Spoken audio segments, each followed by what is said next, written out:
गांव देहात का एक नौजवान गांव से बाहर एक फैक्ट्री में काम करता था। लिहाजा उसे गांव से निकलकर चंद कदम दूर के फासले पर अपना फैक्ट्री का सफर तय करना पड़ता था। और ये नौजवान किसी गाड़ी या सवारी का सहारा नहीं लेता था, बल्कि रोजाना पैदल ही जाया करता था। और उसका ये कहना था कि रोजाना पैदल जाने की वजह से मेरी वर्जिश भी हो जाती है और मैं अपने आप को फिट महसूस करता हूँ। अब क्योंकि उसका गुजर गांव के खेतों और हरियाली में से होता था कि ये खुद को इंतहाई ताज़ा महसूस करता था। गांव से बाहर जाने पर एक कब्रिस्तान मौजूद था, इसलिए ये लड़का रोज वहां से गुजरते हुए कब्र वालों को सलाम करता था और उनके लिए दुआ भी करता। लेकिन पिछले 3 दिन से उसके सामने एक अजीबो गरीब वाकया पेश आ रहा था और उसे समझ में नहीं आ रहा था कि इस वाकये की क्या वजह है। वो ये सोच रहा था कि मुझे यहाँ से गुजरते हुए तकरीबन 10 साल हो गए, लेकिन आज से पहले तो ऐसा कभी नहीं हुआ। असल में पिछले कुछ दिनों से कुछ यूं हो रहा था कि जब भी वो कब्रिस्तान के बाहर से गुजरता था तो उसको कब्रिस्तान के अंदर से कुत्तों की भौंकने की तेज आवाज आया करती थी।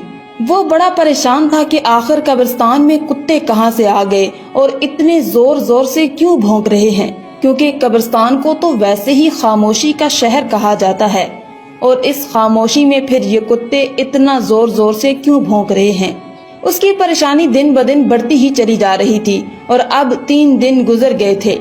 आखिरकार नौजवान ने ये फैसला किया कि आज वो कब्रिस्तान में दाखिल होगा कि आखिर किस जगह खड़े होकर ये कुत्ते भौंक रहे हैं और आखिर माजरा क्या है।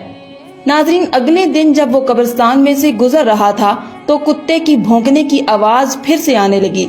जैसे ही वो शख्स कब्रिस्तान में दाखिल हुआ तो उसने देखा कि 4 दिन पहले जिसकी मौत हुई थी उसकी कब्र पर खड़े होकर कुत्तों का एक गिरोह अजीबो गरीब तरह की आवाजें निकाल रहा है। वो बहुत परेशान हुआ और कहने लगा कि अभी 4 दिन पहले ही तो ये कब्र तैयार हुई है, तो ऐसा क्या हुआ कि कुत्ते उसकी कब्र पर खड़े होकर भौंक रहे हैं।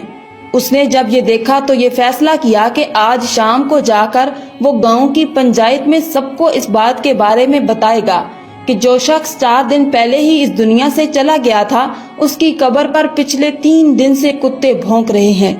लिहाजा वो शाम को अपने काम से फारिग होकर आता है और आकर तमाम हाल गांव वालों के सामने बयान कर देता है।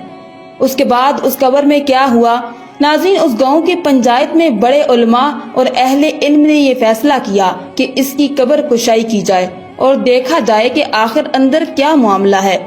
इसके लिए तो पहले तो गांव वालों ने मुर्दे के घर वालों से इजाजत लेना मुनासिब समझा। उसके घर पहुंचे और घर वालों से तमाम हाल बयान कर दिया। तो उस शख्स के भाई ने कहा कि अगर आप जानना चाहते हैं कि अंदर क्या मामला है तो हमारी तरफ से आपको इजाजत है, हम आपके साथ नहीं जाएंगे, आप अकेले जाकर उस कब्र को खोलकर देख सकते हैं।